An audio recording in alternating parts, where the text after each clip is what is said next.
તો 10 દિવસ blog upload કરવાના ચેલેન્જમાં આજ આપણો ત્રીજો દિવસ છે. નાઈ ધોઈને હવારમાં નીકળી ગયા ભાઈ લેબોરેટરી માટે ને સીધા આવી ગયા ભાઈ લેબોરેટરી. ત્યાં તો ભાઈ યુવરાજભાઈ એ આવી ગયા હતા. પછી લેબોરેટરી ખોલીને અંદર ઘડીક બેઠા. ત્યાં તો ભાઈ પંખો ચાલુ હતો તો નીંદર આવી ગઈ ઘડીક ને. ત્યાં જાગ્યા ત્યાં તો જોયું તો ભાઈ 11:17 થઈ ગઈ હતી. ને આજ ભાઈ સવારનો એકે ઓર્ડર હતો નહીં. તો અમિતભાઈ જે બ્લડ લઈને આવતા હતા એનથી જ આપણે ટાઈમ પાસ કરતા હતા. પછી ભાઈ અવિનાશભાઈ ઘડીક અમિતભાઈની અણી કાઢીને પછી ભાઈ આપણે ટાઈમ પાસ કરવા માટે યુટ્યુબમાં ઘડીક લાઈવ થઈ ગયા. ને યુટ્યુબમાં આપણે અડધી કલાક લાઈવ રહ્યા. ત્યાં તો ભાઈ 12:30 થઈ ગયા હતા ને હવે જમવાનું ટાણું થઈ ગયું છે. ભૂખ જોરદાર લાગી હતી તો હું નીકળી ગયો ભાઈ ઓલા લઈને ટિફિન લેવા માટે. સીધો આવી ગયો ભાઈ ક્રિષ્ના લોજિંગ એને ઉપર હજી તો આવ્યો. ત્યાં તો ભાઈ અહીંયા જાજા બધા જમતા હતા. તો આપણે 5-10 મિનિટની વાર લાગે એમ હતી ટિફિનમાં. તો હું ઘડીક ભાઈ અહીંયા શાંતિથી બેસી ગયો. તો 5-10 મિનિટ ઘડીક વાટ જોઈ. ત્યાં તો આપણું ટિફિન તૈયાર થઈ ગયું. તો ટિફિન લઈને હું સીધો આવી ગયો રૂમે. ને જોયું તો ભાઈ જિગ્નેશભાઈ ઘેર જ હતા. કારણ કે આજે એમની તબિયત ખરાબ હતી. ને આજના જમવામાં ભાઈ જો બટેકાનું શાક, મગનું શાક, છાશ, સંભારો, રોટલી ને દાળ ભાત હતા. તો આરામથી જમીન પછી રૂમને તાળું મારી દીધું. કારણ કે જિગ્નેશભાઈ બહાર ગયા હતા. મારે હવે જવાનું હતું લેબોરેટરી. તો પછી ભાઈ ઓલાને ચાલુ કરી દીધી. ને ઓલા ચાલુ કરીને હું સીધો નીકળી ગયો લેબોરેટરી માટે.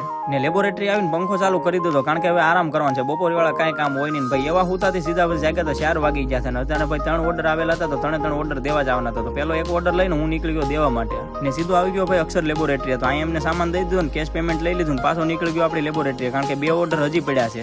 તો એ ઓર્ડર પણ 2 લઈને નીકળી ગયા ભાઈ દેવા માટે. ને પેલો તો અહીંયા રૂતા હોસ્પિટલમાં એક લેબ છે તો ન્યાય આપી દીધું. હવે એક છે ભાઈ પાંડેસરા છેલ્લો ઓર્ડર. તો ન્યાય સીધા પૂગી ગયા શ્રીહરિ લેબોરેટરી. એનો ભાઈ સામાન જાજો હતો. તો એ બધો સામાન જલ્દી આપી દીધો. ને હજી તો પાંડેસરાથી ભાઈ આપણે આવતા જ હતા. ત્યાં તો આપણે જોયું કે ક્રિસમસ દિવસને લઈને કાંઈક ડખો હાલતો હતો. પછી એ જોઈને આપણે નીકળી ગયા પાછા આપણે લેબ બાજુ સીધા પૂગી ગયા ભાઈ લેબોરેટરી. તમને બ્લોગ સારો લાગ્યો હોય તો ચેનલ સબસ્ક્રાઇબ કરવાનું ભૂલતા નહીં. બાકી મળીશું નવા બ્લોગ સાથે.